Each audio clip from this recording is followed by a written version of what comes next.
श्री सद्गुरु देवाय नमः। भाइयों बहनों, हम जिस युग में जी रहे हैं वह कलयुग कहलाता है। अज्ञान, लोभ, मोह, हिंसा, छल कपट और पाप का युग। इस युग में अधिकांश लोग धर्म से विमुख होकर केवल भौतिक सुखों के पीछे भाग रहे हैं। रिश्तों में स्वार्थ है, समाज में भ्रष्टाचार है और जीवन में अशांति है। संतों ने पहले ही कह दिया कि कलयुग में धीरे धीरे ऐसा समय आएगा कि जब सत्य का साथ देने वाले लोग गिने चुने होंगे। भक्ति को दिखावा माना जाएगा। विनाश के लक्षण चारों ओर दिखने लगेंगे, चाहे वह महामारी हो, युद्ध हो या प्राकृतिक आपदाएं। और सच तो यह है कि यह सब कुछ हम अपनी आंखों से देख भी रहे हैं। कलयुग में केवल नाम ही एक ऐसा उपाय है जो इस युग के दोषों से हमें बचा सकता है। जहाँ सतयुग में तप, त्रेता में यज्ञ, द्वापर में पूजा पाठ से मोक्ष संभव था, वहीं कलयुग में केवल हरि नाम संकीर्तन से ही जीव का उद्धार हो सकता है। नाम केवल शब्द नहीं है, वह दिव्य ऊर्जा है, ब्रह्म स्वरूप है। जो इसका नियमित जप करता है उसका मन शुद्ध होता है, बुद्धि निर्मल हो जाती है और आत्मा जागृत हो जाती है। लोग पूछते हैं कि सदगुरु और भगवान की शरण क्यों जरूरी है। जवाब है कि महिलाएं पहले चक्की में गेहूं पीसती थी, लेकिन कील के पास जो गेहूं बच जाता था बस वही बचता था, बाकी सब उस चक्की में पिस जाते हैं।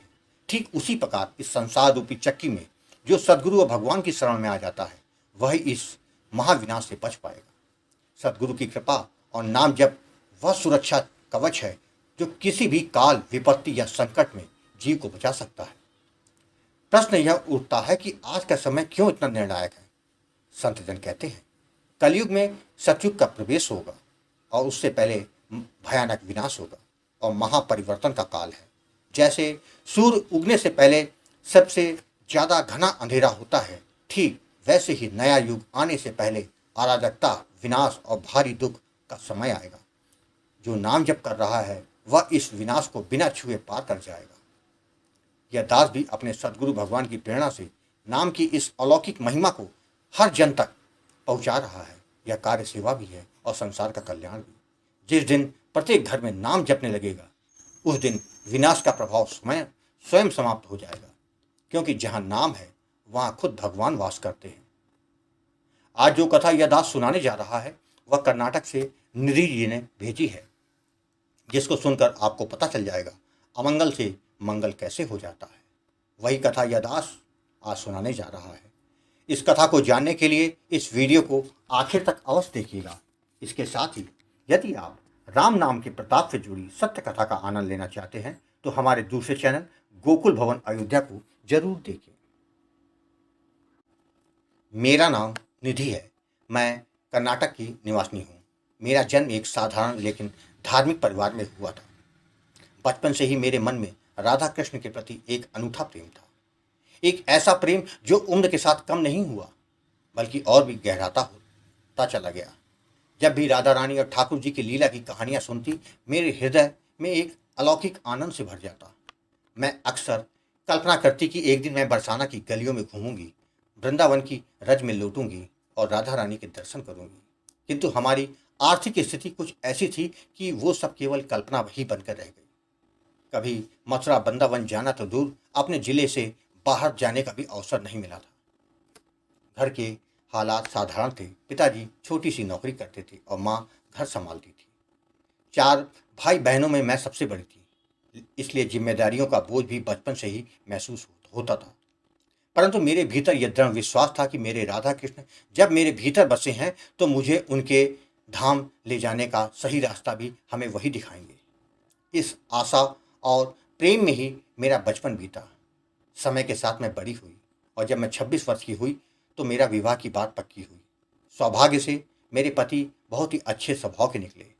उनका अपना व्यापार था जो कि काफ़ी अच्छा चल रहा था। उन्होंने शादी में कोई भी दहेज की मांग नहीं की थी।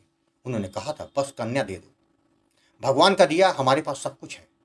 उनका परिवार भी सरल और स्नेही था। जब मैं ससुराल पहुंची तो सबने मुझे बहुत प्रेम दिया। मैं भी पूरे मन से सबका आदर करती और हर कार्य में सहयोग करती। कुछ समय में मैं पूरे परिवार की प्रिय बन गई। पति ने कभी किसी बात की कमी नहीं होने दी। एक समय के लिए मुझे ऐसा लगा कि अब मेरे जीवन का एक सुंदर लय जो चल रही है अब वो चलती रहेगी। इसी बीच मुझे वृंदावन वाले श्री प्रेमानंद जी महाराज के वीडियो देखने को मिले, जिससे मेरे मन में राधा नाम का जप करने लगा। कभी कभी रात को छत पर बैठकर आकाश की ओर देखती और कहती, राधे, आपने मुझे सब कुछ दिया, बस अब आपकी एक झलक चाहिए, बरसाना की एक रज चाहिए। किंतु कहते हैं ना, जीवन में जब सब कुछ सही लगता है तब एक परीक्षा की आंधी भी आती है। मेरे जीवन की वह आंधी बहुत भयानक थी। विवाह के 2 वर्ष बाद अचानक मेरे पति का व्यवसाय एकदम से ठप हो गया। नुकसान दर नुकसान होने लगा। मेरे पति का पैसा लोगों ने दबा लिया, जिससे कर्ज का बोझ उन पर बढ़ने लगा। बहुत राशि फंस चुकी थी जो कि मिल नहीं रही थी। घर का खर्च चलाना भी मुश्किल होने लगा। उस समय मैंने नौकरी करने का निर्णय लिया, किंतु जैसे मानो भाग्य ने हर दरवाजे बंद कर दिए हों। जहाँ भी जाती अंतिम चरण तक पहुँचकर रिजेक्ट हो जाती। मेरी रातें जाग जाग कर बीतने लगी। दिन भर घर की चिंता, पति की उदासी और भविष्य की अनिश्चितता ने मुझे भीतर तक तोड़ दिया। धीरे धीरे स्थिति इतनी खराब हो गई कि रिश्तेदारों ने भी मुंह फेर लिया। जो कभी प्रेम से हालचाल पूछते थे, वे अब बात तक नहीं करते थे। तब मैं रात को रोती हुई कहती, हे राधे, क्या यह वही जीवन है जो तुमने मेरे लिए चुना है? तुम तो मेरी माँ हो, क्या अपनी बेटी को इस हाल में देखोगी? एक दिन मैं YouTube देख रही थी तो मुझे राधा नाम की महिमा का एक वीडियो देखने को मिला, जो कि मुझे बहुत अच्छा लगा। मैंने अच्युत प्रभात चैनल के कई वीडियो देख डाले, जिससे प्रेरित होकर मैंने गुरुजी आपको कॉल किया और जीवन की सभी समस्याओं के बारे में बताया। तो आपने कहा, जीवन में कष्ट हमारे अपने पूर्व जन्मों के किए गए पाप कर्मों के कारण ही आते हैं, जिसको हम प्रारब्ध कहते हैं। इससे कोई नहीं बच सकता, फिर वो चाहे राजा हो या रंक हो या फिर कोई संत हो। निरंतर नाम जप ही इस कठिन परिस्थिति में तुम्हारा साथ दे सकता है। यह समझ लो कि जीवन में अंधेरा है, रास्ता नहीं सूझता, तो बस राधा नाम को पकड़ लो। राधा नाम तुम्हें खुद चलकर रोशनी में ले जाएगा। जिसके बाद गुरुजी आपने मुझे राधा नाम का दान दिया, जबकि विधि तथा सावधानियों के बारे में समझाया। मैं स्तब्ध रह गई। यह वाक्य मेरे लिए नहीं, मेरी आत्मा के लिए थे। उसी क्षण मैंने तय किया कि चाहे कुछ भी हो जाए, अब मैं राधा नाम का जप करूंगी। गुरुजी, आपके बताए अनुसार मैंने राधा नाम का जप करना शुरू कर दिया। जीवन के कठिन काल में मन तो नहीं लग रहा था, किंतु गुरुजी आपकी बात याद आ जाती कि मैंने नाम जप शुरू कर दी थी। लगभग 3 महीने तक लगातार नाम जप करने के बाद एक रात मुझे स्वप्न आया। मैंने देखा कि मैं एक सुंदर सी बगिया में हूँ। वहाँ एक दिव्य स्त्री मुझे रस से भरा एक थाल दे रही है। उन्होंने कहा, बेटी, अब तेरा समय बदलने वाला है। यह रज जीवन की को संजीवनी देगा। मैं चौंक कर उठी, लेकिन मन में एक अद्भुत शांति थी। वो कोई और नहीं, मेरी राधा रानी थी। और सच में कहूँ, उसके कुछ दिनों के बाद सब कुछ बदलने लगा। मेरे पति को अचानक एक पुराना क्लाइंट मिला, जिसने न केवल पिछला भुगतान किया बल्कि एक नया बड़ा प्रोजेक्ट भी दे दिया। नौकरी का प्रस्ताव मुझे उसी कंपनी से आया जहां से पहले मना हो गया था। स्वास्थ्य जो लगातार गिर रहा था, वो अपने आप धीरे धीरे ठीक होने लगा। परिवार में जो निराशा और तनाव का माहौल था, उसमें अब एक उम्मीद और उल्लास की किरण नजर आने लगी। राधा नाम के जप को करते हुए अब मुझे 10 महीने बीत चुके थे। गुरुजी, जब आपसे बात की तो आपने कहा, राधा नाम ने जीवन में बदलाव ला दिया है।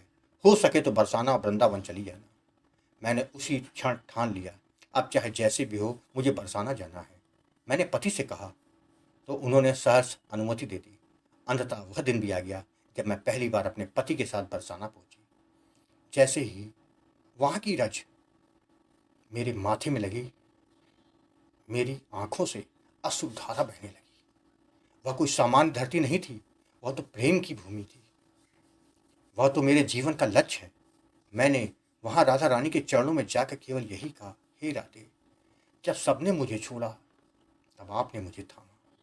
जब जीवन में अंधकार था, आपने दीपक जलाया। आपने मुझे राधा नाम दिलाया और उसी नाम ने मेरी आत्मा को जीवन का सार मिला। गुरुजी, वहां से आने के बाद मैं गर्भवती हो गई। यह सब राधा नाम से ही संभव हो सका है। आज मेरे जीवन में सब कुछ है, सुख, प्रेम, सम्मान और सबसे बढ़कर नाम की संपत्ति। गुरुजी, मैं आपको कोटि कोटि प्रणाम करती हूँ, जो आपने मुझे राधा नाम देकर मेरे जीवन को संवार दिया।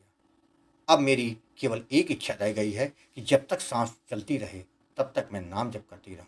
जब अंतिम समय आए तो राधा रानी मेरे सामने हो। गुरुजी, आपके दिए पारस मणि को दिल में उतार लिया है। गुरुजी, आपने मुझे हर बार मेरा हौसला बढ़ाया है। मैं जान चुकी हूं कि अनहोनी को होनी करने की क्षमता केवल नाम में है। आप ऐसे ही हमारा मार्गदर्शन करते रहिएगा और अपना आशीर्वाद हम पर ऐसे ही बना के रखिएगा। राधे राधे। भाई बहनों, भगवान हमसे दूर नहीं है। यह सब इस बात पर निर्भर करता है कि व्यक्ति का दृढ़ विश्वास कितना है और वह कितनी श्रद्धा से भगवान को का नाम जप कर रहा है। नाम जप से जीवन में संतुलन, शांति और परमात्मा का साक्षात्कार संभव है। नाम में असीम शक्ति है और यह व्यक्ति की आत्मा को शुद्ध करता है। राधा रानी और श्री कृष्ण का नाम विशेष रूप से एक भक्त के जीवन में आशीर्वाद और आनंद का स्रोत बन जाता है। आपको यदि यह कथा पसंद आई हो तो कमेंट में राधे राधे लिखना मत भूलिएगा। यदि आपके पास भी राधा नाम की महिमा, बांके बिहारी जी की कृपा और वृंदावन से जुड़ी कोई सत्य कथा हो तो उसको मेरे व्हाट्सएप या ईमेल पर भेज सकते हैं, जिस पर वीडियो बनाकर अपने चैनल में अवश्य दिखाऊंगा। राधे राधे।